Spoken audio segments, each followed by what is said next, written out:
មេរៀន2ជម្រើសដែលល្អជាងការលេងលះការរៀបការជាចំណងស្នេហ៍មួយដែលមានឥទ្ធិពលយ៉ាងខ្លាំងលើអារម្មណ៍ផ្លូវចិត្តនិងអនាគតរបស់កូនៗបើទំនាក់ទំនងអាពាហ៍ពិពាហ៍មិនសុខសាន្តការលេងលះគឺជាជម្រើសដ៏សមរម្យសម្រាប់ធានាសុខុមាលភាពសមាជិកគ្រួសារទោះជាយ៉ាងណាជម្រើសដ៏ល្អបំផុតដែលអាចជួយកាត់បន្ថយផលវិបាកសម្រាប់កូនៗ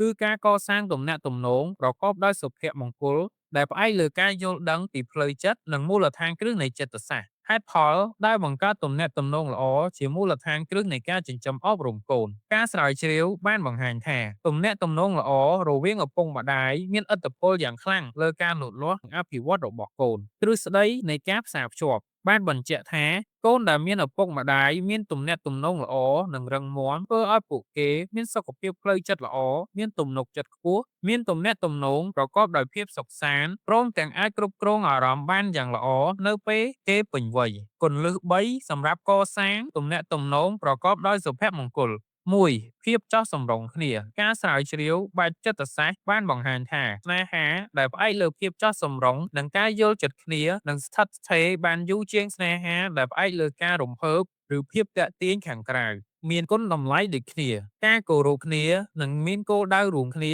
និងច្បាស់លាស់ក្នុងជីវិតគោលដៅរួមគ្នាការពិភាក្សាជាក់លាក់អំពីការចិញ្ចឹមអប់រំកូនអាជីពការងារទីកន្លែងរស់នៅនិងការរៀបចំគ្រួសារការជ្រើសរើសដៃគូការសិក្សាបង្ហាញថាការជ្រើសរើសដៃគូដែលចោះសម្រុងគ្នាជាមូលដ្ឋានគ្រឹះនៃភាពសុខសាន្តរយៈពេលវែង2ការគោរពគ្នាការគោរពគ្នាជាមូលដ្ឋានគ្រឹះនៃទំនាក់ទំនងល្អការស្រាវជ្រាវបានបញ្ជាក់ថាការស្ដាប់ដោយយកចិត្តទុកដាក់ការគោរពព្រំដែនផ្ទាល់ខ្លួននិងការបញ្ចេញអារម្មណ៍ដោយគ្មានការវិនិច្ឆ័យអាចជួយកាត់បន្ថយការឆ្លោះគ្នាអាចជួយកាត់បន្ថយការឆ្លោះប្រកែកនិងជួយជំរុញឲ្យមានសេចក្តីសុខក្នុងគ្រួសារការស្ដាប់ដោយយកចិត្តទុកដាក់ជួយកូនឲ្យរៀនស្ដាប់អ្នកដទៃការគោរពជួយឲ្យកុមារមានមនោសញ្ចេតនាក្នុងការគោរពខ្ពស់ដែលបង្កើតទំនាក់ទំនងល្អជាមួយអ្នកដទៃ3គុណសម្បត្តិល្អរបស់ដៃគូដៃគូល្អគួរតែមានគុណសម្បត្តិសំខាន់ជាគោលគឺភាពស្មោះត្រង់ជាមូលដ្ឋានគ្រឹះនៃការទុកចិត្តដែលធ្វើឲ្យទំនាក់ទំនងមានស្ថិរភាពចាស់ទុំផ្លូវអារម្មណ៍អាចគ្រប់គ្រងអារម្មណ៍បានល្អ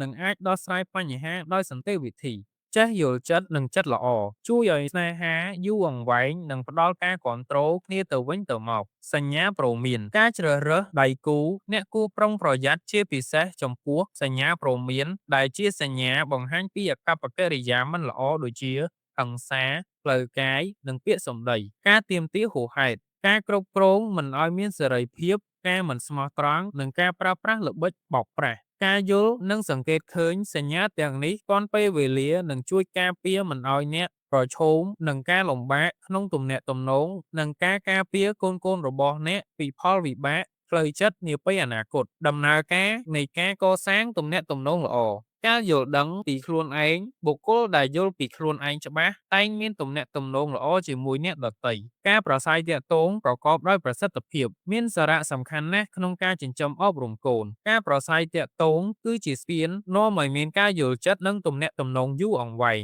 ការបង្ហាញពីចំណុចខ្សោយជាមធ្យោបាយបង្កើតចំណងស្នេហ៍និងការទុកចិត្តរឹងមាំដោយការយល់ច្បាស់ពីមេរៀននេះអ្នកនឹងអាចកសាងទំនាក់ទំនងប្រកបដោយសុភមង្គលជៀសវាងការលែងលះនិងការបង្កើតបរិយាកាសដ៏ល្អក្នុងការចិញ្ចឹមអប់រំកូនប្រកបដោយសុភមង្គលនិងសុខភាពផ្លូវចិត្តល្អក្នុងពេលអនាគត